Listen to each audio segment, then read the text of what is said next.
और अतिथिगणों को हमारा सादर अभिनंदन। नमस्कार, जय श्री राम। आज हमारे शंखनाद समूह के लिए दो विद्वान आए हैं जो हमारे साथ चर्चा करेंगे पीएफआई और उससे जुड़े हुए अन्य तथ्यों पर। हमारे साथ हैं डॉक्टर शैलेंद्र कुमार, जो एक लेखक हैं, प्रख्यात विद्वान हैं। इनकी कई किताबों को बड़े बड़े पुरस्कार से भी सम्मानित किया जा चुका है। और हमारे साथ हैं डॉक्टर जीएस कृष्णमूर्ति सर, जो हमारे साथ बैंगलोर से जुड़े हुए हैं और ये भी अपने विषय में बहुत ही पारंगत हैं। इनकी विधाएं बहुत ज्यादा ज्ञान अध्ययन वाली है और इन्होंने कई बार इस तरह के विषयों पर काम भी किया है और इनकी भी एक किताब आने वाली है जो ऐसे ही देश हित के विषयों पर आधारित है। तो हम अपना आज का डिबेट शुरू करने से पहले आप लोगों से पहले परिचय करा देते हैं। डॉक्टर शैलेंद्र सर और डॉक्टर कृष्णमूर्ति सर आज हमारे साथ रहेंगे हमारे इस डिबेट में। तो हम पहला प्रश्न डॉक्टर शैलेंद्र सर से पूछना चाहेंगे। सर, पीएफआई की उत्पत्ति हमारे देश में कब हुई और कैसे हुई, इस पर थोड़ा प्रकाश डालें। नमस्कार अपर्णा जी, कृष्णमूर्ति जी और आपके सभी दर्शकों को मेरा प्रणाम। सबसे पहले आपको मैं धन्यवाद देना चाहूँगा कि ये बड़ा ही उपयुक्त, प्रासंगिक और महत्वपूर्ण विषय आपने उठाया है। ऐसा मुझे ज्ञात होता है कि हमारे देश में संभवतः बहुत कम लोगों को इस संस्था के विषय में ज्ञान है कि ये संस्था है क्या, कितनी बड़ी संस्था है, क्या करती है, इसका उद्देश्य क्या है, इसको क्यों बनाया गया है, किन लोगों ने बनाया है। तो जैसे जैसे मैं आपको आपके सामने अपनी बातें रखूंगा, वैसे वैसे आप ये मान के चलिए कि रहस्योद्घाटन होता जाएगा। मोटे तौर पर मुझे ऐसा लगता है कि यह एक भयंकर संस्था है, देश विरोधी, राष्ट्र विरोधी, समाज विरोधी, सनातन विरोधी, भारतीय परंपरा का विरोधी एक ऐसा संगठन है ये। और इसके विषय में जानकारी इसलिए हमारे पास कम है कि एक तो हमारे में कई बार इतनी रुचि नहीं होती है, दूसरा जो हमें जिन माध्यमों से, स्रोतों से जानकारी मिलती है, उन स्रोतों में भी उतनी रुचि नहीं होती।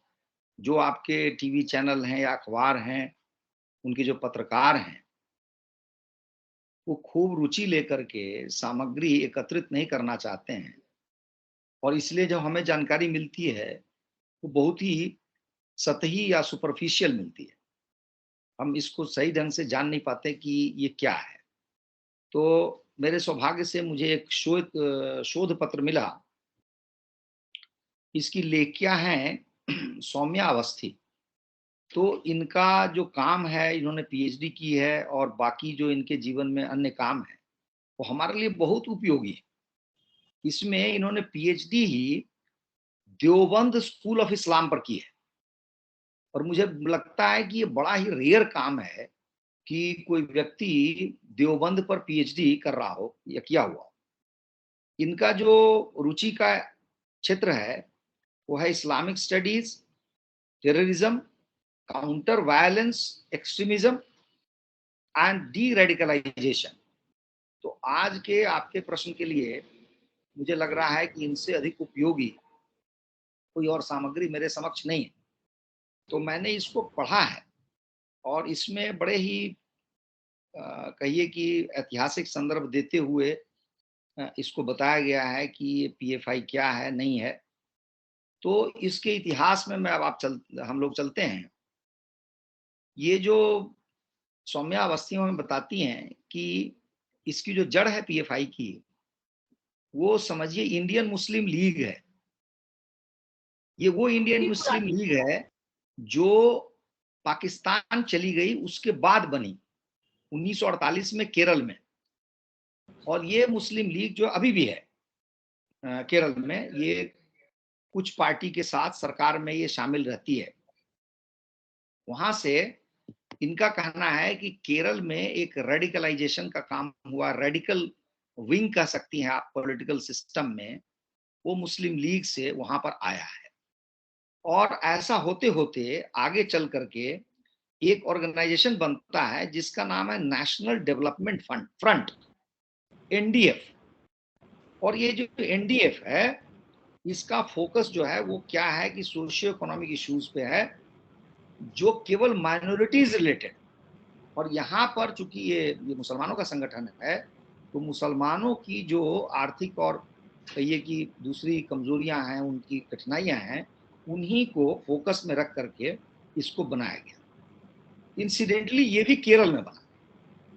तो आप देखिए कि न्यू मुस्लिम लीग जो है, इंडियन मुस्लिम लीग, वो केरल में बनती है।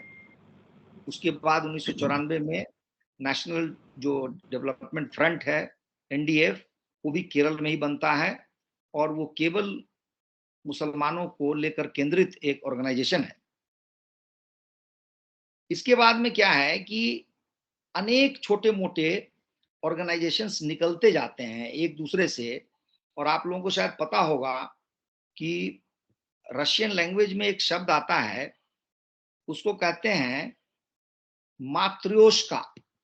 मैं तो रूसी भाषा से परिचित हूं इसलिए मैं समझ सकता हूं, लेकिन यहाँ मातृ का मतलब माता है, आप समझ लीजिए। तो जैसे माँ के पेट में बच्चा होता है, वैसे ही मात्रोश्का एक तरह का खिलौना है, गुड़िया है रूस में। तो एक खिलौना आप खोलेंगी तो उसमें एक छोटा खिलौना आएगा, उसको खोलेंगी उसके अंदर एक और छोटा खिलौना आएगा, उसको खोलेंगी उसके अंदर एक और छोटा खिलौना आएगा। इसको मात्रोश्का बोलते हैं। तो पीएफआई को समझने के लिए ये सौम्या अवस्थी ने जो हमें संकेत दिया है, वो बहुत ही महत्वपूर्ण है। इसमें ऑर्गेनाइजेशन का कोई अर्थ नहीं है। एक को आप देख रही हैं, उसके पेट में कुछ दूसरा है, उस पेट को खोलिए तो उसमें कुछ दूसरा है, उसको खोलिए उसके अंदर कुछ दूसरा है। ये सिलसिला चलता है। और आगे मैं बताऊंगा इसीलिए सिस्टम के लिए कितना चैलेंजिंग है काम, कि कैसे किसको पकड़ा जाए। ठीक है। इसके बाद में एक संस्था बनती है, फिर इसका नाम है इस्लामिक सेवक संघ। अब आप नाम ध्यान दीजिए, नाम है इस्लामिक सेवक संघ, जिसको शॉर्ट में कहा आईएसएस। इसके नाम से स्पष्ट होता है और इसके उद्देश्य से भी कि यह राष्ट्रीय स्वयंसेवक संघ के विरुद्ध बना था। यानी इसीलिए राष्ट्रीय, नाम है स्वयं सेवक संघ। जो उन्होंने उठाया है वो राष्ट्रीय हाँ स्वयं हाँ, सेवक संघ से उठाया है। वही ले लिया। तो इसका उद्देश्य था कि राष्ट्रीय स्वयंसेवक संघ को मुंहतोड़ जवाब दिया जाए, जैसे भी हो उसका विरोध किया जाए। तो आपने देखा अभी तक कितनी संस्थाएं बन गई। ये जो इस्लामिक सेवक संघ है, ये तब काफी प्रकाश में आई ये संस्था जब बाबरी जो ढांचा है उसका विध्वंस हुआ। उस समय इसने पूरे देश में आंदोलन चलाया और पूरे देश में मुसलमानों को एकजुट करके और हिंदू के विरुद्ध या राष्ट्रीय स्वयंसेवक संघ के विरुद्ध खड़ा करने का प्रयास किया। ये उसका उस समय का काम था। अब आप देखिए थोड़ी देर के बाद, हाँ, लेकिन इसमें जो एनडीएफ है, जो अब मैंने कहा कि डेवलपमेंट फ्रंट था, उसका जो काम है वो हमारे लिए मूल है समझना। उससे आपको जो ये पॉपुलर फ्रंट ऑफ इंडिया है पीएफआई, उसको समझ में आ जाएगा। अब जो लोग इस्लाम से परिचित हैं तो जानते होंगे कि जैसे ईसाइयों में मिशनरी होती है, मतलब उसका एकमात्र काम होता है 24 घंटे, चाहे जैसे भी हो, धन से हो, भय से हो, प्रेम से हो, प्रीति से हो, लालच से हो, लेकिन सामने वाले को ईसाई बना देना है। ठीक है, इसी को मिशनरी कहते हैं। मिशन शब्द का मतलब ही होता है कि किसी भी काम के पीछे हाथ धो के पड़ जाना। और इसीलिए मैं कई बार सोचता हूं भाषा विज्ञान के दृष्टिकोण से कि हम लोगों को आम अपनी बातचीत में कभी भी मिशन शब्द का प्रयोग ही नहीं करना चाहिए, क्योंकि इसका अर्थ बहुत ही उटपटांग और घिनौना है कि आप चाहे जो भी हो लेकिन उसको आप अपने जाल में फंसा लीजिए। तो ये मिशनरी जो है, ये मिशन शब्द है। इसके समानांतर बहुत कम लोगों को पता है कि इस्लाम में शब्द है, उसका नाम है दावा।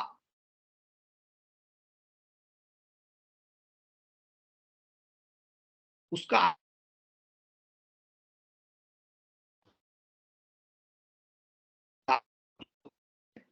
इनवाइट करना, ठीक है। तो कहने तो का तो है कि आपको इस्लाम का निमंत्रण दिया जा रहा है, यानी कि मैं अपर्णा जी के पास गया है, कृष्णमूर्ति जी के पास गया, निमंत्रण पत्र लेके कि देखिए मैं आपके लिए इस्लाम लाया, लेकिन अभिप्राय इसका निमंत्रण नहीं है। इसका मतलब ये है कि मैं उनकी गर्दन काट दूं, उनको हत्या कर दूं, उनको पैसे दे दूं, चाहे जैसे भी हो, लेकिन उनको मुसलमान बना देना है, इसको दावा बोलते हैं। तो जो ये फ्रंट था एनडीएफ, इसका जो मेन काम था वो यही था। इसमें लिखा हुआ है कि इको बिल्कुल ही मिशनरी स्वभाव से था और इस्लाम को सारे देश में फैलाना इसका मुख्य उद्देश्य था। तो आपने इतनी संस्थाएं देख ली। अब क्या हुआ इस बीच में कि काफी सारे लोग जो हैं इन संस्थाओं के और सिमी के जो स्टूडेंट जो विंग है उसका, इस्लाम का, मुसलमानों का, उसको सिमी बोलते हैं। तो सिमी के जो बहुत सारे लोग हैं और इनके बहुत सारे लोग हैं, ये आपस में जुड़े होते थे और ये तरह तरह के काम कर रहे थे, एक्टिविटीज कर रहे थे। तो क्या हुआ कि 2001 में, जब आप जानती हैं अमेरिका में जब ब्लास्ट होता है, तो हमारे देश में भी काफी धरपकड़ की गई और ये देखा गया कि भाई ऐसी एक्टिविटी कहीं हो रही है तो उस पर प्रतिबंध लगाना चाहिए। तो सिमी को 2001 में 9/11 के होते ही इस पर प्रतिबंध लगा दिया गया, ठीक है। तो एक और संस्था आपके सामने आ गई, सिमी, वो प्रतिबंधित हो गई। अब क्या हुआ कि सिमी है, आईएसएस है, वो एनडीएफ है, इन तीनों संस्थाओं के जो लोग थे बिखरे बिखरे, वो सारे आ गए पीएफआई में। और पीएफआई जो है कर्नाटक और केरल, इन दोनों राज्यों के जो मेन उस समय के, कहिए कि इस तरह के मुस्लिम लीडरशिप थी, इन्होंने इकट्ठा होकर के उसको बनाया। अब यहां से इवेंट टर्न लेता है। 2006 में बनता है, पीएफआई बनती है, लेकिन इसका जो रजिस्ट्रेशन है वो दिल्ली में होता है और अपने आप में ये बहुत बड़ा संदेश देता है, क्योंकि उनका कहना था नहीं, हम सारे देश में हैं, हम एक बहुत बड़ी संस्था है, केवल जो है केरल कर्नाटक में हम सीमित नहीं है। ये संदेश उन्होंने देने का प्रयास किया और दिल्ली में इसका रजिस्ट्रेशन हुआ, इसका पंजीकरण हुआ 2006 में। 2006 में जब ये बनता है तो बड़ी तेजी से भारत के 23 राज्यों में इसकी जो ब्रांच है, इसकी शाखाएं हैं, वो स्थापित हो जाती है, ठीक है। और इसकी जो क्रियाविधि है वो चलने लगती है। थोड़ा सा मैं यहाँ पे आपको जानकारी देना चाहूंगा कि हमारा जो इंडिया का रजिस्ट्रेशन, सोसाइटीज रजिस्ट्रेशन एक्ट है, जिसमें इसका रजिस्ट्रेशन हुआ है, वो आपको मालूम होगा कि अंग्रेज ईसाइयों ने इस कानून को बनाया था 1860 में। इसका नाम ही है सोसाइटीज रजिस्ट्रेशन एक्ट 1860। 1860 की ये संस्था है? हाँ, नहीं संस्था नहीं, एक्ट है जिसके अंडर अच्छा, में आप भी अगर 1860 सोसाइटी बनाएंगी तो रजिस्टर हाँ। 1860। हाँ, तो ये जो संस्था, ये जो एक्ट है, ये 1860 में बना था या इसका हाँ, नाम हाँ, हाँ, हाँ। ना 1860 का ही एक्ट है। अच्छा, ये हमारा दुर्भाग्य है कि ब्रिटिश ने इनको, इस कानून को बनाया, लेकिन आप समझिए 1860 के बाद 1960 भी बीत गया, उसके बाद भी 60 वर्ष हो गए, दशक 160 दर वर्ष हो गए। दशक, और हमारे हाँ, दशक तो क्या, हमारी एक शताब्दी बीत गई और अब तक वही हाँ। कानून चल रहा है। तो इस कानून को किसी ने बदला नहीं। ये कानून कितना वेग है मैं आपको बता रहा हूँ, और अच्छा किया है कि इस रिसर्चर ने इसको लिखा है। इसमें ध्यान से देखिए कि इसमें लिखा क्या है, कैसी संस्था आप रजिस्टर करा सकती, इसी से हमारी बहुत सारी समस्याओं का निदान होगा। Charitable society. अब यहाँ पर दो शब्द हैं, चैरिटेबल सोसाइटी, यानी कि कोई भी परोपकारी संस्था हो वो रजिस्टर हो सकती है। कैसी परोपकारी है इससे कोई मतलब नहीं। मिलिट्री ऑर्फन फंड्स, क्योंकि ब्रिटिश यहाँ आए थे उस समय, फौजी कोई मरता होगा या कुछ हो जाता होगा, उसके बच्चे होते होंगे, अनाथ बच्चे होते होंगे, उनके लिए यदि आप फंड इकट्ठा कर रहे हैं, आज की तारीख में इसका कोई रिलेवेंस नहीं है, क्योंकि सरकार हर एक सैनिक का पूरा ध्यान सम्मान करती है रखती है और उस, और मरणोपरांत बहुत सारी सुविधाएं उनके हाँ, परिवार को सुविधाएं दी देती जाती हैं। है। हाँ, उसके बाद में है सोसाइटीज, ये सबसे खतरनाक है। Societies established at the several presidencies of India, क्योंकि उस समय कलकत्ता प्रेसिडेंसी थी, मद्रास प्रेसिडेंसी थी, बॉम्बे प्रेसिडेंसी थी, तो कहीं भी आप कोई भी सोसाइटी बना सकती हैं। किस लिए? To work towards philosophical invention. आप इसका अर्थ निकालिए कि फिलोसॉफिकल इन्वेंशन के लिए आप एक संस्था बना रही। कितने फिलोसोफर थे, उनको कौन सा इन्वेंशन रोज हो रहा था। उसके बाद लिखा है इंस्ट्रूमेंट्स और डिजाइन्स। इतने ही शब्द पे ध्यान दीजिए, फिलोसॉफिकल इन्वेंशंस, इंस्ट्रूमेंट्स और डिजाइन। कहने का मतलब यह है कि आप कहिए कि मैं कूड़ा बीनने के लिए संस्था बनाना चाहता हूं, तब भी उसमें हो जाएगा। आप कहिए कि मूछ दाढ़ी बट कटाने के लिए मैं संस्था बना, तो इसका कोई मतलब ही नहीं। पीएफआई आज इस सोसाइटीज जो एक्ट है 1860 उसका घोर दुरुपयोग कर रही है। सर लेकिन ये भी तो बहुत आश्चर्यजनक चीज है कि हमारे देश ने इतनी उपलब्धि की, 75 साल आजादी के भी बीत गए और ये 1860 मतलब तो एक सदी से भी ज्यादा पुरानी ये कानून है जिसको आज तक लागू किया जा रहा है, जिस पर आधारित काम आज भी क्रियान्वयन हो रहे हैं। तो ये बहुत अचरज वाली बात है। नहीं, अचरज ही नहीं, दुख की बात है। जी और बिल्कुल। सबसे बड़ी बात है कि अभी जो वर्तमान सरकार है इसने सैकड़ों कानून निरस्त किए हैं, पुराने सैकड़ों। मैं जानता हूं उस बात को, लेकिन यही है कि अब दृष्टि में ये भी आएगी तो इसका कुछ परिवर्तन होगा। अब देखिए, अब आपने देख लिया कि सोसाइटीज एक्ट कितना वेग है, तो इसने क्या होशियारी की पीएफआई ने, ये सोसाइटीज एक्ट का दुरुपयोग करने के लिए इसने 2 ऑब्जेक्टिव लिखे हैं। ये उसको लिखना पड़ता है जब रजिस्टर करना जाना होता है। नंबर 1 ऑब्जेक्टिव है to mobilise people against the violation of human rights. ये सार्वभौमिक सत्य लिख दिया जिस पर किसी को क्या आपत्ति हो सकती है। And protect the civil and political rights of the people of India.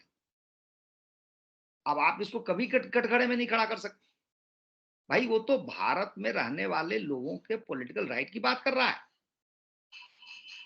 अगला उद्देश्य क्या है?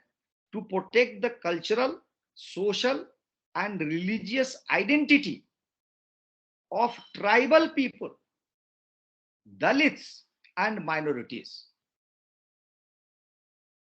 ये जो 2 ऑब्जेक्टिव्स हैं, ये सारी समस्याओं के को समझने के लिए काफी हैं।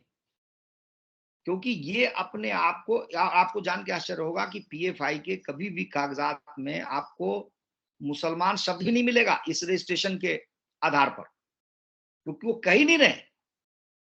वो कह रहे हैं कि इस देश में जितने दबे कुचले गरीब किसी भी तरह से कमजोर हैं, हम उनकी आवाज हैं, उनकी आवाज उठाने के लिए ये इनके ऑब्जेक्टिव्स जो हैं लिखे हुए हैं।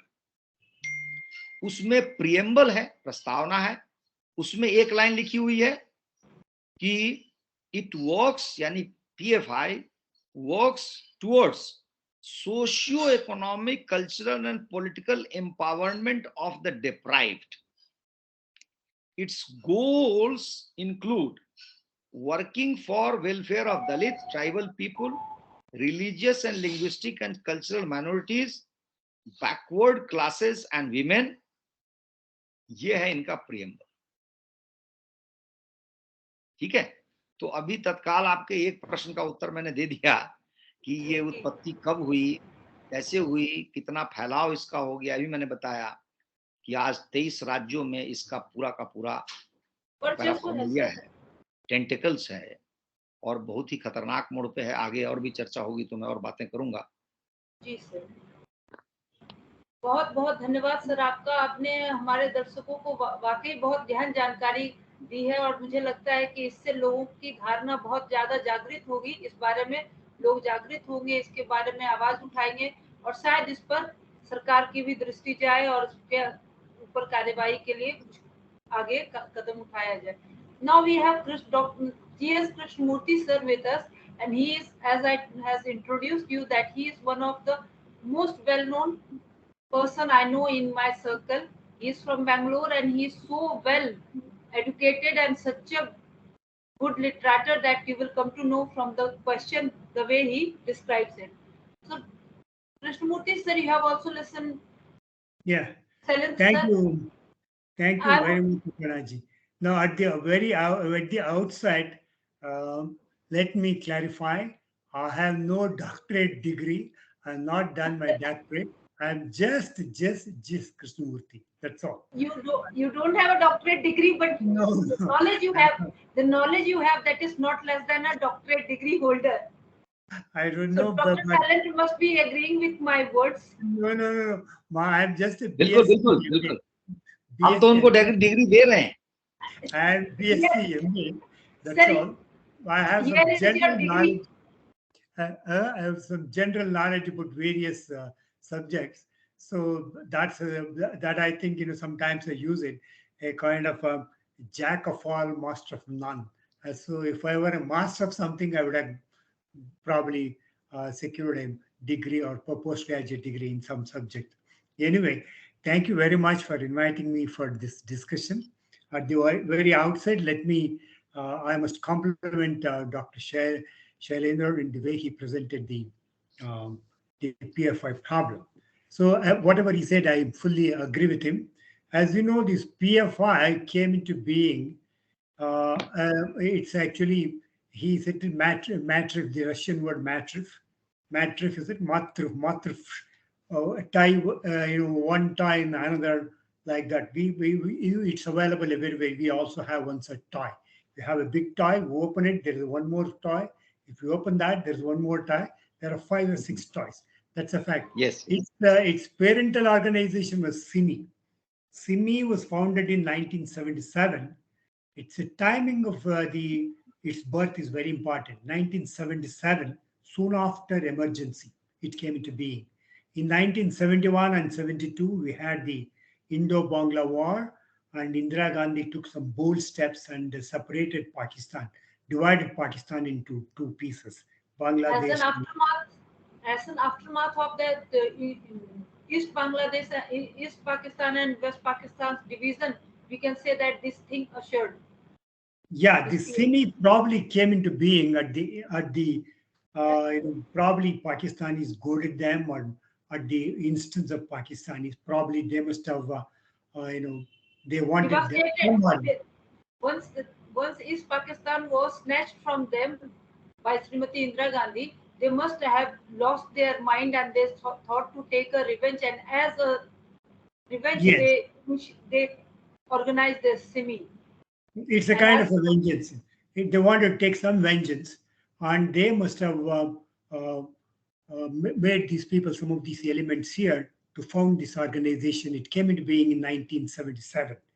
For some 8-10 years, it was not all that powerful, except that they were involved in some crimes. In fact, it took birth in Aligarh. Aligarh, as you know, is known for its communal violence yes, and all that. ab- And it absolutely. was involved. It's alleged that Simi was involved in some violent activities there, and there were some of them were arrested, put behind the bars. All these things happened there. And Several then several severe kind of love jihad crime had been taken place from the professors to the students of this Aligarh University. They were the main culprits. I have gone through some of the books of love jihad, which I have worked upon, and I came to know that some of the good recognized professors and students from that place have been participating, have been found as a culprit of love jihad. So Aligarh Muslim University is also a supporter of these things, and Aligarh is also well recognized for such things. yeah, so it started its it started becoming powerful from there on. From then on, day by day, stronger, strength to strength, it went on growing from strength to strength. And Yes, sir. Sir, in, nine, yes, sir. in Yes, 1992, they found an opportunity when L.K. Advani launched this Ayodhya movement, and the Babri Masjid was demolished. So they found an opportunity there, and they joined hands with those people who opposed them, who opposed the demolition, and there were protests here and there, and they were probably part of that. From there on, it became more and more powerful. When Vajpayee came to power, say 8 years after, a couple of years after the demolition of Babri Masjid. In 2011, 9/11 incident took place, and they used the opportunity to ban this. Vajpayee government banned Simi.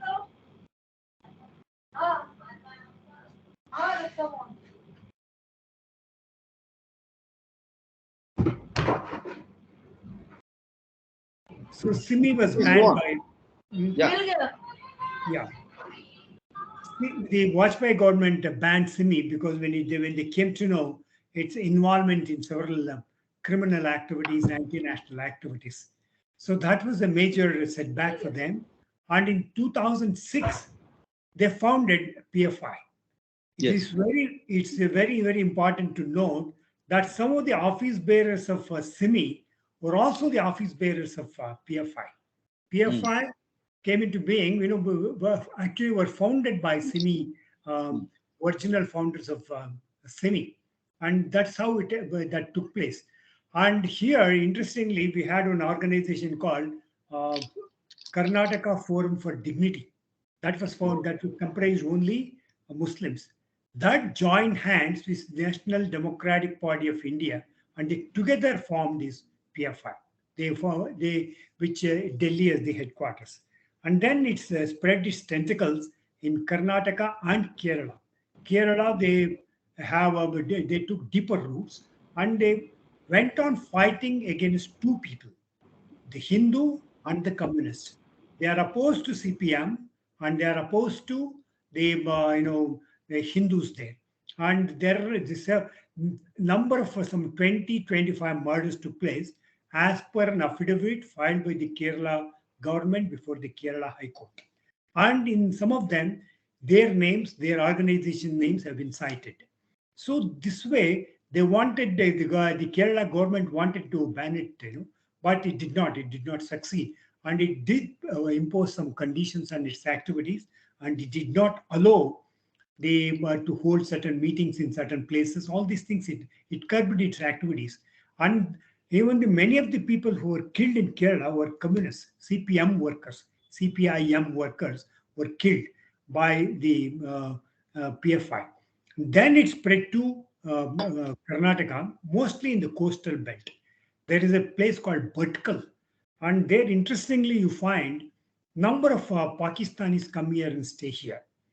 That is the story which we have read, because I believe it's a practice for a long time. They come and marry the Muslim girls here, and they stay here in Bhatkal, and that also became a center of PF activity. And Mangalore, all these places have a large number of Muslims, and these people became uh, very sensitive centers for the PF activities. Then it spread to other places. Then at the national level also it went on growing.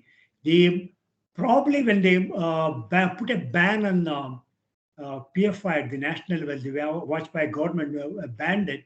They probably had some intelligence input from other countries, that these people are receiving funds from some Islamic countries, so that should be put an end to its activity or some such thing. Probably from the Western powers, they must have brought some pressure on the government of India, and that's why it banned it.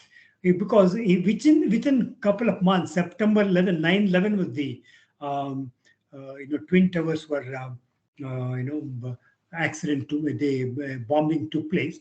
Within 1 or 2, I think in November, October, now within 2 months, this organization was banned by the government of India. That's after that. After Simi was banned, PFI came into being in 2005, and from there, it did not look backwards thereon. It went on growing from strength to strength, as I said already, and it has become a very powerful organization today. What is most important is the type of influence it commands in the Western world, in America and Europe.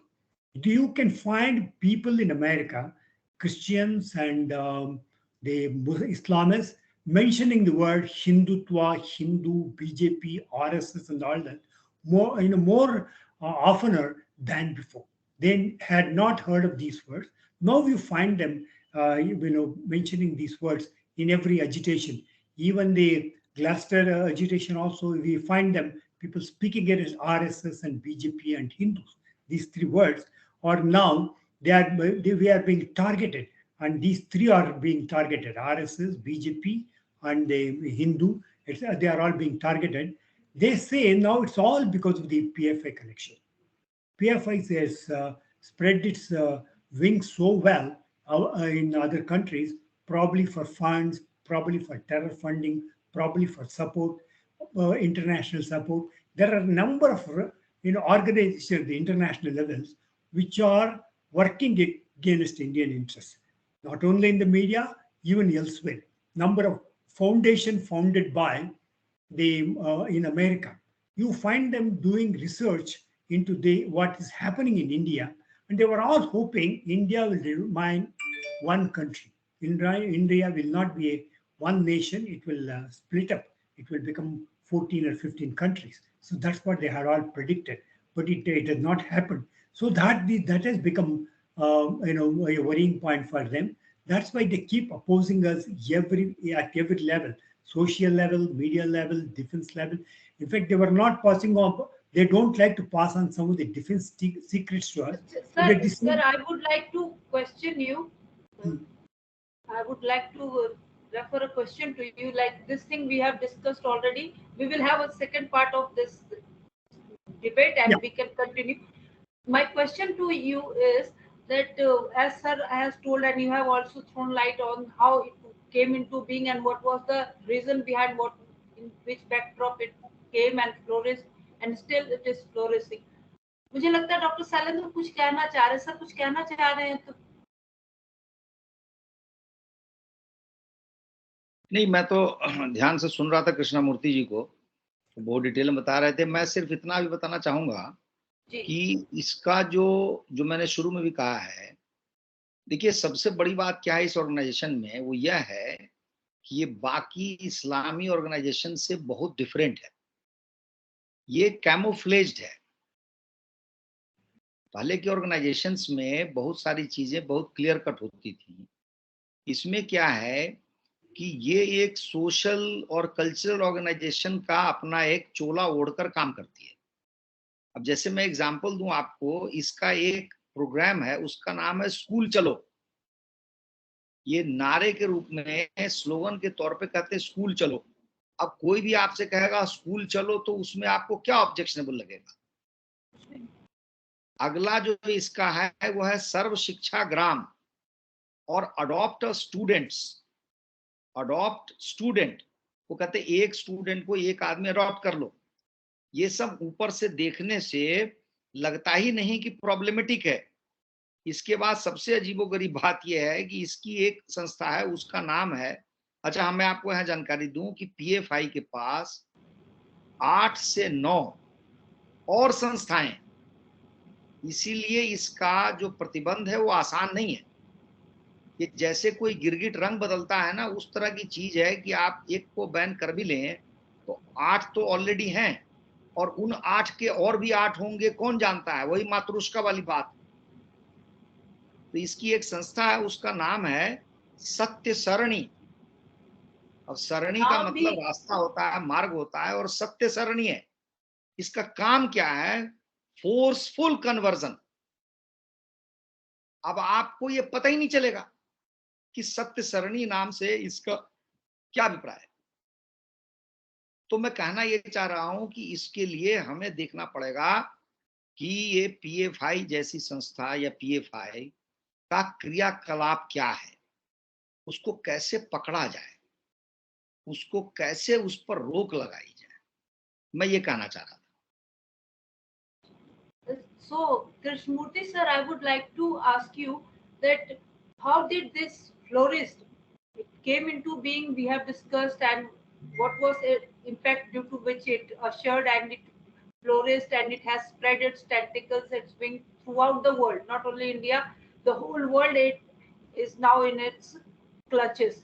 It has snared the European worlds also, and we see that Hindus are being targeted, Indians are being targeted. In Canada, the Indian Advisory Board has already issued notice that people staying there can come back to their country, otherwise it may be risky for them.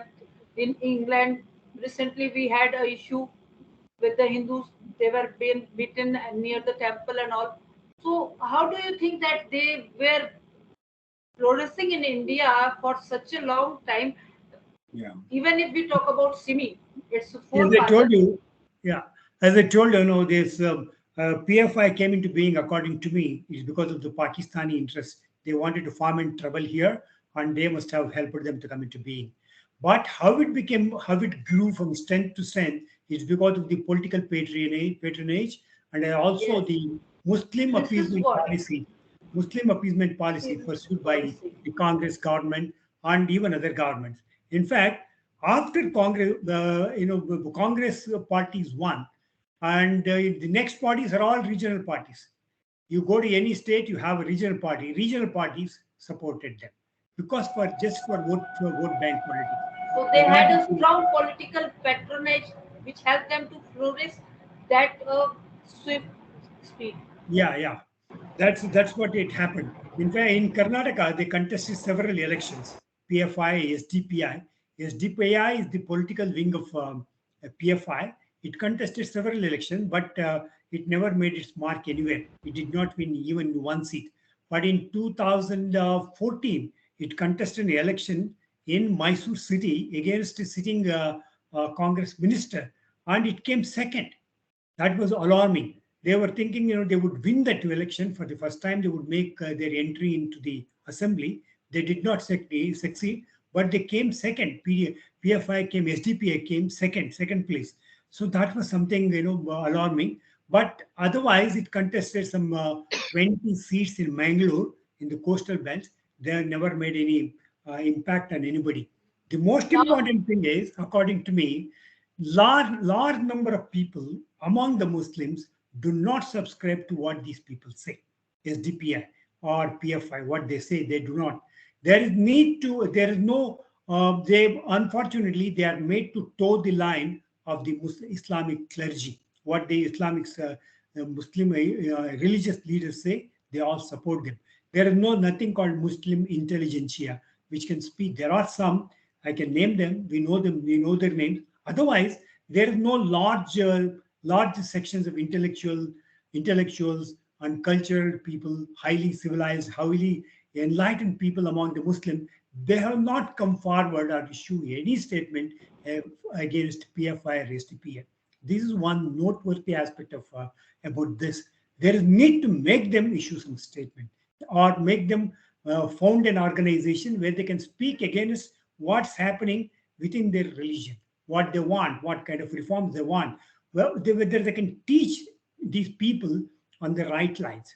The people who are supporting PFI and the SDPI, they all belong to a different section within the Muslim community. That's also very important. They need to study their the type of support they get, where they get, what language they use, etc. They to find a solution to this problem also. So this is this the in fact they in the 2014 election they were able to corner 1% of the vote, just 1%. In the next election, they were able to get 3% of the votes. That means that it's going from politically also. Their rhetoric and the statement, the PFI and SDPI issues, they're all made to make political parties to join hands with them so that they may become more powerful. That's the strategy. And these people also, foolishly, they join hands with them to get their votes. Whether all the Muslims vote for them or not, that's a different issue.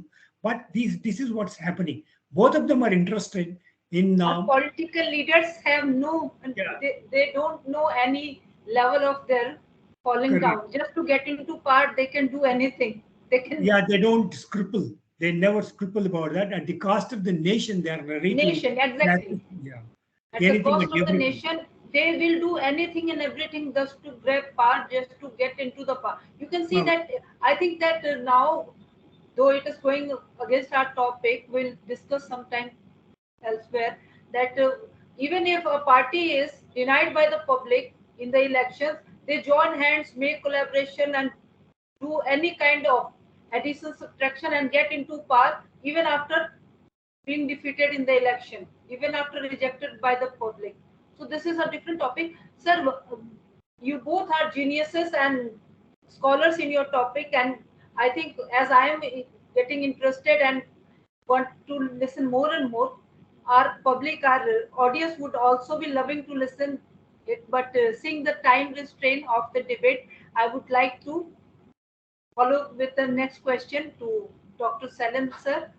Shailendra sir, आपसे मैं ये प्रश्न रखना चाहूंगी कि क्या इस बात को हम अपने हिंदू समाज के लिए एक शुभ संकेत माने कि पीएफआई के बारे में, क्योंकि ये तो अंतर्मुखी तरीके से कार्य कर रहा था, जैसे जैसे इसने नाम रख रखे हैं और जैसे इसने अपना रजिस्ट्रेशन करा रखा है, इसको पकड़ पाना, इसके बारे में जान पाना लगभग असंभव था लोगों के लिए, पर समय रहते इसका खुलासा हो जाना और पब्लिक में चर्चा में आ जाना, क्या ये हिंदू समाज के चेतना के लिए, सुरक्षा के लिहाज से क्या ये शुभ संकेत माना जा सकता है? देखिए, ऐसा है कि हिंदू समाज को आगे बढ़ने के लिए या सुरक्षित रखने के लिए तो हमें 24 घंटे सजग रहना पड़ेगा, जागरूक रहना पड़ेगा, तत्पर रहना पड़ेगा, तभी हम आगे बढ़ेंगे और इन सब से जूझ पाएंगे।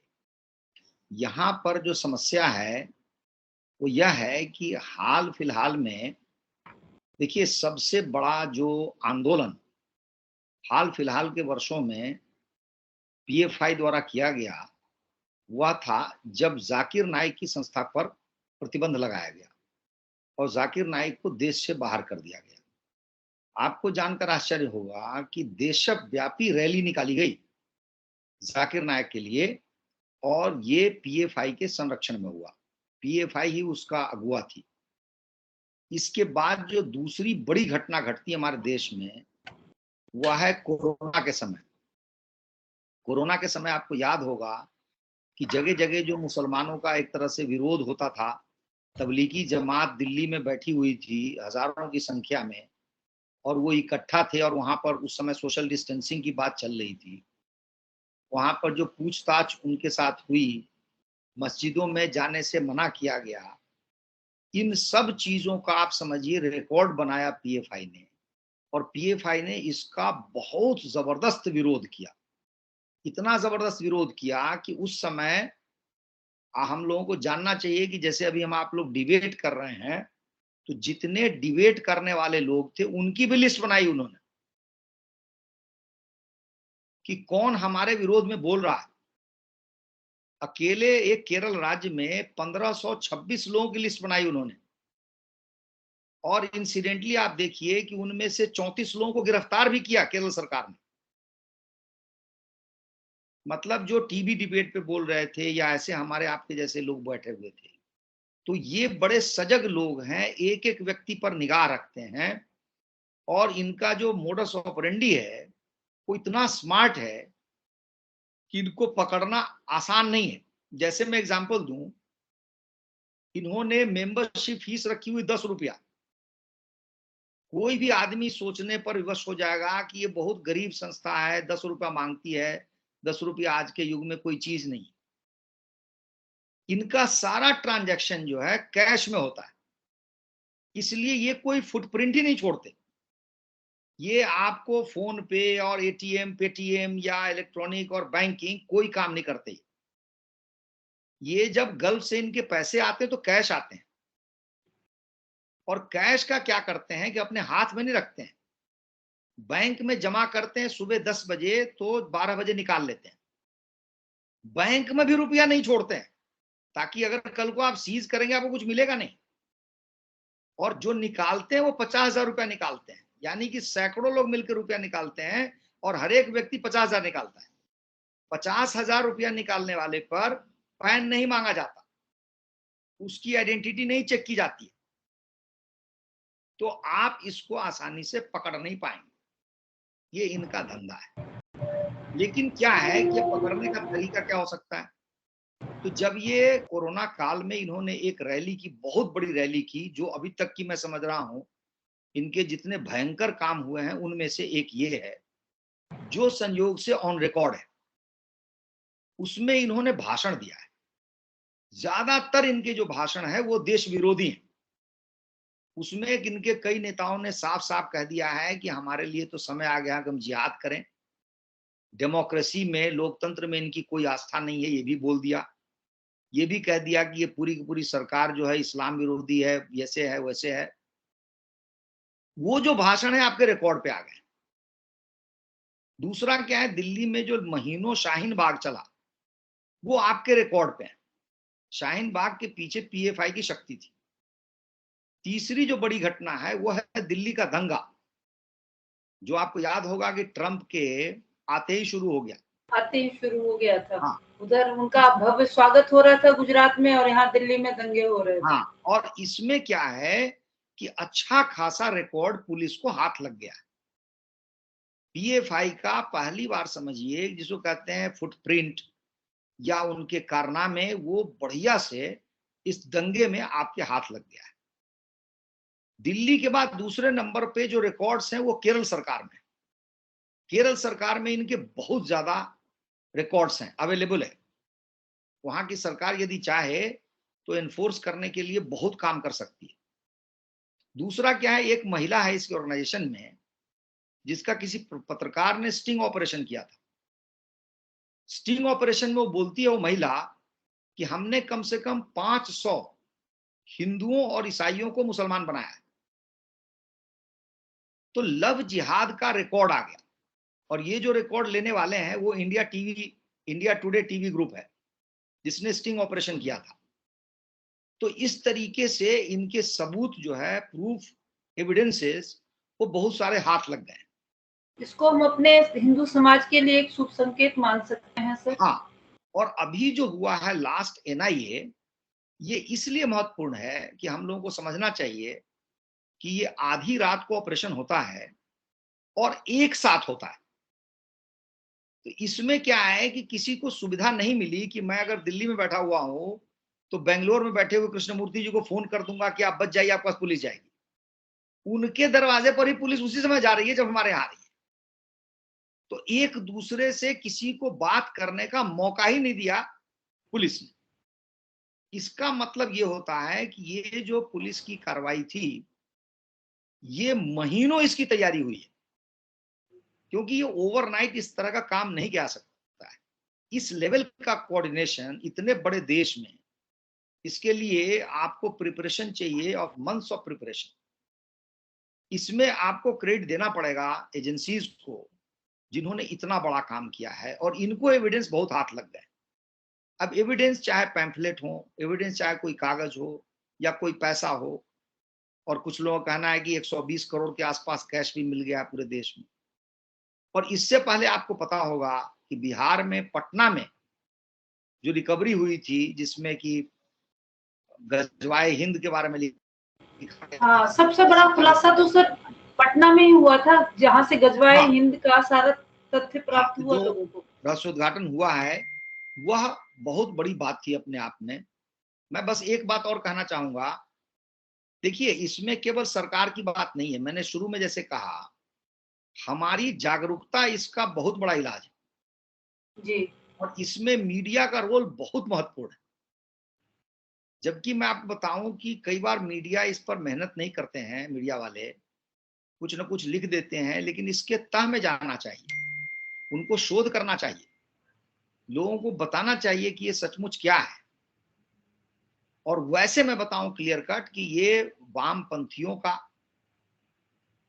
उसके बाद में जितने भी डिसग्रंटल्ड एलिमेंट्स हैं हमारे समाज में, उन सबों का ये इकट्ठा किया हुआ समूह है।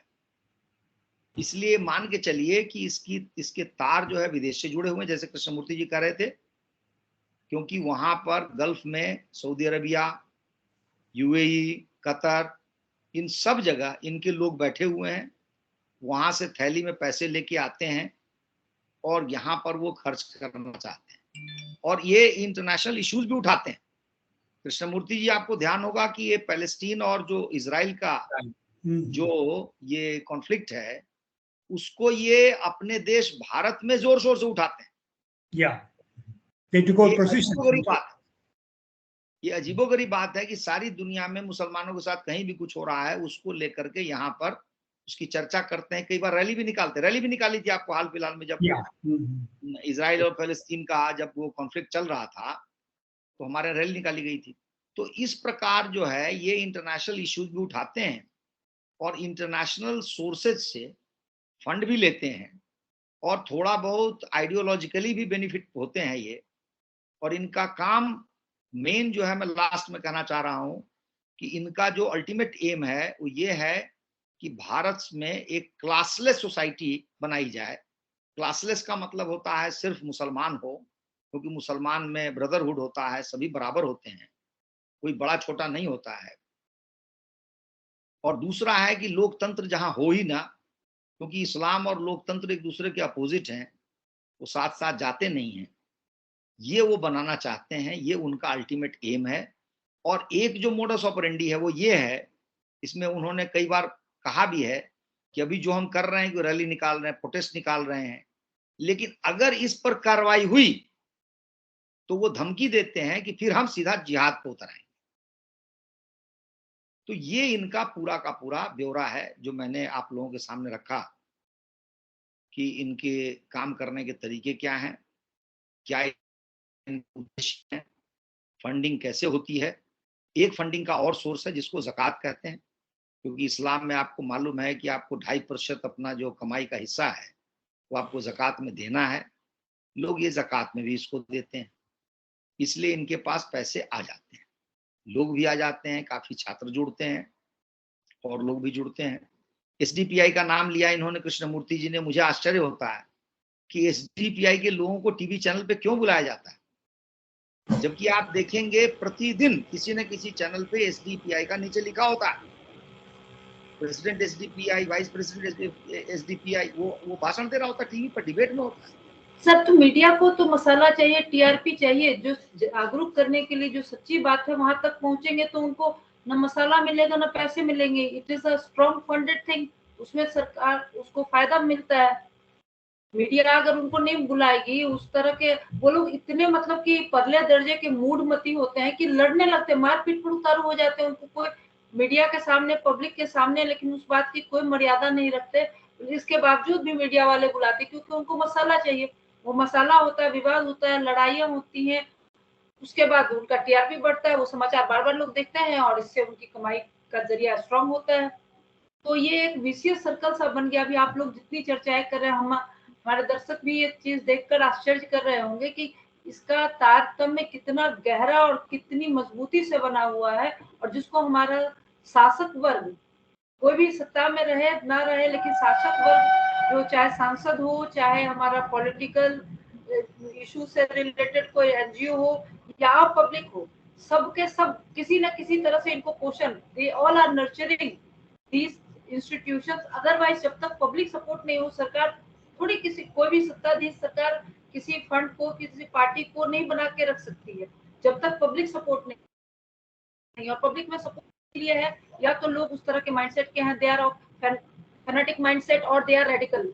और उसके बावजूद कुछ लोग ऐसे हैं कि जो लोगों को समझ ही नहीं है कि हम क्या कर रहे हैं, इसका प्रतिफल हमारे परिवार को, हमारे समाज को क्या मिलेगा। तो आप देखिए कि छोटे-छोटे बच्चे पाकिस्तान जिंदाबाद के नारे लगाते हैं। उस बच्चे को क्या पता पाकिस्तान क्या होता है और हिंदुस्तान क्या होता है। ये ज़हर बच्चों के दिमाग में बोया जाता है, जिससे ये चीज़ अभी तक फल फूल रहा है और बढ़ता चला जा रहा है। तो डिबेट हमारी बहुत अच्छी हो रही है और आप लोगों की जानकारी से मुझे लगता है कि हमारे दर्शक वर्ग दोबारा इस विषय पर और जुड़ना चाहेंगे। पर समय को देखते हुए अब हम कृष्णमूर्ति सर की ओर रुख करते हैं और सर से आखिरी प्रश्न हमारा ये रहेगा। Krishnamurti sir, I would like to know from you that is banning or dismantling PFI a solution, a permanent solution, as you both have told us that it is like having a baby inside another, a doll inside another doll, a toy inside another toy. It has a long circle. So Yeah. banning As or dismantling PFI will solve this problem permanently, or is it other way out? as Dr. Shailendra Ji has already said, it's a different kind of a setup, different kind of an organization, different kind of a development, the PFI. Yeah, I agree. There are too many imponderables and there are too many hurdles in the way of putting it down or conquering it. But what is important is we have succeeded to some extent. When the government of India banned this triple talaq, there was no protest. Even there was some protest, but it was minimal. There's not much. When Article 370 was banned in Kashmir, there was no protest. There was not a remarkable protest or anything at the national level or anything. These two were some very, very wise moves made by the government of India. Probably we'll have to make many more such moves. As Dr. Shailendra Kumar said, there are a number of organizations which are interlinked with the PFI, and they're all together working against Hindutva, BJP, RSS, and against India existing as a single nation. They want to establish a Islamic caliphate here, and they are doing different things to achieve that. And there is violence there. They are they believe in violence. They believe in doing something which attracts the attention of others, because politically they have proved that they are not a big force to reckon with. They have not been able to capture even one seat anywhere in the country. They know they will not make it big, but their size is very important, and the size and the type of mischief they are capable of doing, that's most important. The Because violent they are incident. getting strong fund from foreign countries. They are Yeah, strongly funded. They have a very strong stance financially. yeah. I think Once, that helps them to do the anti-social, anti-national activities on a war footing level. Doctor yeah, Shailendra sir हमारी इस बात से सहमत होंगे शायद कि उनका funding जो इतना मजबूत है, उनके आय के स्रोत इतने मजबूत हैं, ये भी शायद एक कारण है कि उनको बैन करना या उनको खत्म कर देना, एक संस्था को खत्म कर देने से निदान नहीं निकलेगा। देखिए, ऐसा है कि मैंने जितना अध्ययन किया है उसके हिसाब से इस पर प्रतिबंध लगाने से हमें कोई लाभ नहीं होगा। उल्टा हानि ये होगी कि जो 8-9 और संस्थाएं हैं वो ज्यादा एक्टिव हो जाएंगी। तो ये तो चेज करने वाली बात हो जाएगी कि एक को बैन कीजिए, फिर दूसरे को चेज कीजिए, फिर तीसरे को, और एक केस डेवलप करने में, किसी संस्था के खिलाफ केस बनाने में 4 से 5 साल लग जाते हैं। और तो ये तो 4-5 फिर साल अभी जैसे दुर्गा पूजा आ रहा है, तो हमने दुर्गा सप्तशती में पढ़ा हुआ है कि रक्त बीज नाम का एक राक्षस था। हाँ, उसको हाँ, वरदान था कि हाँ। उसके शरीर से एक बूंद रक्त से हजारों रक्त बीज उत्पन्न हो जाएंगे। तो जितने तो बार उसी उसको काटा, नहीं, भगवती नहीं, काटती थी उसी तो तरह का रक्त काम बीज करना होगा कि आपके हाथ में खप्पर रहना चाहिए ताकि ऊपर रक्त रहना जो है चाहिए जमीन ताकि पर ना गिरे। रक्त भूमि पर गिरे नहीं और हाँ, उसका वो हाँ, हाँ, पनपे नहीं, उसका अलग रूप पनपे नहीं। हाँ। तो उसके लिए क्या है कि कुछ कार्रवाई तो भारत सरकार ने की है। जैसे इनका जो सीधा रास्ता था पैसे आने का, जो फॉरेन एक्सचेंज रेगुलेशन एक्ट बोलते हैं उसको, उसमें क्या हुआ है नहीं, FCRA, foreign contribution regulation act, उसमें इंसिडेंटली पीएफआई के रिलेटेड जितने खाते थे लगभग सारे के सारे खाते रद्द कर दिए गए, क्योंकि एक को भी अप टू डेट नहीं पाया गया है, यानी कि उसको जेन्युइन नहीं माना गया भारत सरकार के नजर में। ये तो तो बहुत उस बड़ी सबको, बात है, बहुत बड़ी हाँ, ये बहुत उपलब्धि बड़ी है। बात है कि वो लगभग सारे के सारे समाप्त कर दिए गए। दूसरा, जो अभी जो मैंने कहा कि ये कैश लेके आते हैं, क्या होता है कि पीएफआई का एक काम है कि ये हर दूसरे दिन तीसरे दिन इनका कोई न कोई एक दो जो नेता हैं वो किसी न किसी गल्फ के देश में चले जाते हैं और वहां से झोला भर के कुछ कैश ले आते हैं, अपने पास लाते हैं, फिर यहाँ बांटते हैं। इसमें क्या है कि हमारे देश में आपने ध्यान दिया होगा कि जब नोटबंदी हुई उसके बाद में 2000 का नोट चालू हुआ, क्योंकि भीड़ को कम करने के लिए एक बार में एक को 2000 रुपया मिल गया तो बहुत पैसा मिल गया। तो आपने देखा होगा धीरे धीरे 2000 का नोट बंद हो गया है, आपको मिलता नहीं है। दूसरा स्टेप क्या है, 500 का नोट यदि बैन कर दीजिए आप, क्योंकि अब तो 90% पेमेंट डिजिटल हो रहा है। जिस दिन आपने नोट को 100-200 पर रोक दिया, आप समझ लीजिए किसी भी ऑर्गेनाइजेशन के लिए यह काम बहुत मुश्किल हो जाएगा रुपया इकट्ठा करना, इलीगल पैसा मैं कह रहा हूं। 5-10 हजार रुपया भी इकट्ठा करना उसके लिए बहुत बड़ी चुनौती होगी, और मेरा अनुमान है कि सरकार इस पे काम कर रही होगी। इससे आप उसको रोक सकते हैं। लेकिन मैं 2 और बड़ी-बड़ी बातें कहना चाहता हूँ। ये तो फिर भी है कि सरकारी कार्रवाई है। हमें क्या करना चाहिए, पूरे भारतवर्ष के दृष्टिकोण से क्या सोचना चाहिए? तो जैसे मैंने कहा, इंडियन सोसाइटीज एक्ट अमेंड कर दीजिए। उसमें आप डिटेल में लिखिए कि कैसी संस्था रजिस्टर हो। ऐसे अरे गहरे नथु खरे किसी के नाम से कोई भी संस्था नहीं खुल जाएगी जी। और उसमें जो शब्द हैं वो तो अब निरर्थक शब्द, मिलिट्री ऑर्फन्स फंड, आप सोचिए क्या नाम है, अपमानजनक शब्द है ना, कि हमारे क्या फौजी के कोई ऑर्फन है, अनाथालय चल रहा है, अनाथ है जिनको पैसा, तो इनको इसको हमें पीएफआई की शक्ल देखिए। पीएफआई अपने आप को कभी भी मुस्लिम ऑर्गेनाइजेशन, वो हमेशा दलित और आदिवासियों को शामिल करती है अपने में, और चंद्रशेखर आजाद जो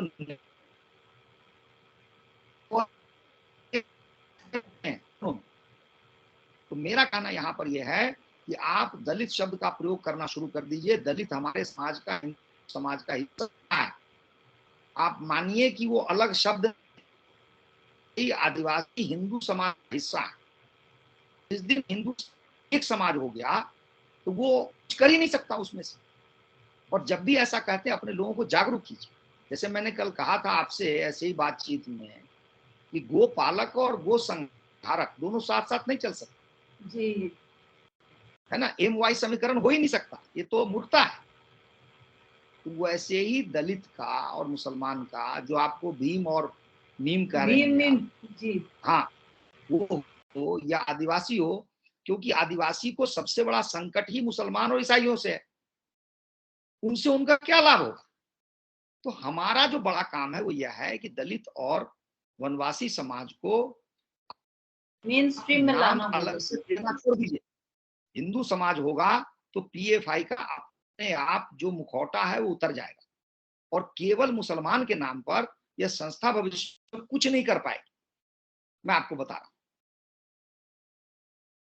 इसका एक कारण और भी है, जो अच्छी बात है जो हमने नहीं की अब तक, वो यह है कि पिछले 8-9 सालों से इस देश में जिस प्रकार से आतंकवाद पर लगाम लगाई गई है, पिछले 60 वर्षों में नहीं लगाई गई थी। आपने देखा होगा कि अब कहीं कोई आतंकवादी घटना नहीं घटती है। नहीं घट भले रही तो है मैं जी, दिल्ली में बिल्कुल। रहने वाला हूँ, दिल्ली में ही मेरी आंखों के सामने घटनाएं घटती थी। मुंबई में इतनी बार इतनी घटनाएं घटी हैं, हैदराबाद में घटी हैं, बनारस में घटी हैं, कश्मीर में तो रोज की कहानी थी, आज कश्मीर में भी नहीं होता ऐसा। ये जो लगाम लगी है प्रत्यक्ष आतंकवाद पर, इसलिए ये प्रच्छन्न आतंकवाद है, यानी कि प्रत्यक्ष रूप से नहीं कर सकते, तो परोक्ष रूप से। अप्रत्यक्ष रूप से घूम घाम के, जिसको हम लोग बचपन में कहते द्वारा वर्गाध्यापक, है ना, सीधा प्रधानाध्यापक के पास नहीं जा रहे हैं, तो थ्रू क्लास टीचर। तो इस तरह से इन्होंने अपनी व्यवस्था बनाई है जो अपने आप में कमजोर व्यवस्था है। हम इससे बहुत आसानी से निपट सकते हैं, कोई बड़ी बात नहीं है। कृष्णमूर्ति जी ने एक बात कही कि वो 370 और ट्रिपल तलाक पर, तो कृष्णमूर्ति जी, मैं आपको बताऊं कि मैंने इस पर एक लंबी सी स्टोरी लिखी थी। उसमें एक बहुत बड़े मुस्लिम स्कॉलर हैं, उनका इंटरव्यू मैंने लिया था। उनकी बात मैं सुनाता हूं तो आपको समझ में आ जाएगा कि वस्तुस्थिति क्या है। उन्होंने मुझे सीधे सीधे कहा, और मैंने सीधे सीधे लिख भी दिया, कि जब 3 तलाक पर कानून बना हमने कुछ नहीं कहा, जब 370 हटाया गया तब भी हमने कुछ नहीं कहा, लेकिन जब सीए आ गया तो हम बौखला गए। अब आप इसका अभिप्राय समझ सकते हैं। जो एंग्विश है, एंगर है, वो किसी डब्बे में एक्यूमुलेट हो रहा है। आप ये नहीं सोचिए कि वो भूल गए। और Krishnamurti वो sir, your comment on it.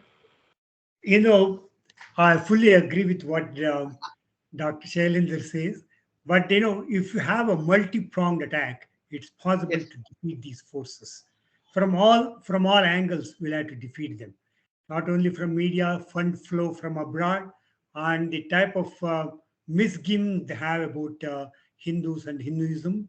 And we don't know even today whether the idea that the Sunnis have, whether Shias share with them, whether they support them or not. That needs to be, investigated. Whether they both are hand in glove in some of the activities, or they are think separately. These things needs to be studied. I think they are, in many respects, they do not share the same view. And secondly, as you said, that Hindu, the Muslim scholar whom you interviewed, he said we did not say anything about triple talaq, we didn't say anything about 370, but when it came to CAA, because they want to increase their numbers. They have three stages of conquering a country. One of them is what is that? Forget those Islamic words. Do not come to me. That the first stage where you have less in number, keep quiet. When you increase to 50%, do this. When you become 75% of that, control the other. These are the three stages they have. That's the strategy. I forget those Urdu words. If you have 30%, just keep quiet. Just listen to the majority. When you become 50%, you just start demanding whatever you want, more and more and more for yourself. When you reach 75%, start controlling them. That is a strategy. I forget the three Urdu words. That's what they do. Sir, आप इस पर कुछ कहना चाहेंगे? ये बहुत बड़ा रहस्य उद्घाटन है कि 30% में ये उनकी स्ट्रेटजी बदलती है उनकी आबादी बढ़ने के अनुसार. ये बहुत ही विचित्र बात है. This is can't hear you, sir. Shailendra sir, आपका माइक ऑफ है. हाँ, नहीं, माफ कीजिएगा. मैं कह रहा हूँ जो कृष्णमूर्ति जी कह रहे थे, ये कुरान में लिखा हुआ है. ये आज की बात नहीं है, ये 1400-1500 साल पुरानी बात है. उसमें लिखा हुआ है कि अगर तुम कहीं अकेले पड़ जाओ तो तुम बस प्रेम से रहो, दिखो कि तुम उनके दोस्त हो. ये सब लिखा हुआ है. जैसे हमारे हिंदी सिनेमा में उनको दिखाते हैं कि मित्रवत व्यवहार, दयालु, उदार. नहीं, लेकिन उसमें आगे ये भी लिखा हुआ है कि तुम्हारा कोई मित्र हो ही नहीं सकता जो मुसलमान नहीं है. तुमको हमेशा इंतजार करना है उस समय के लिए जब तुम मजबूत हो जाओ, बोलने के लायक हो जाओ, लड़ने के लायक हो जाओ.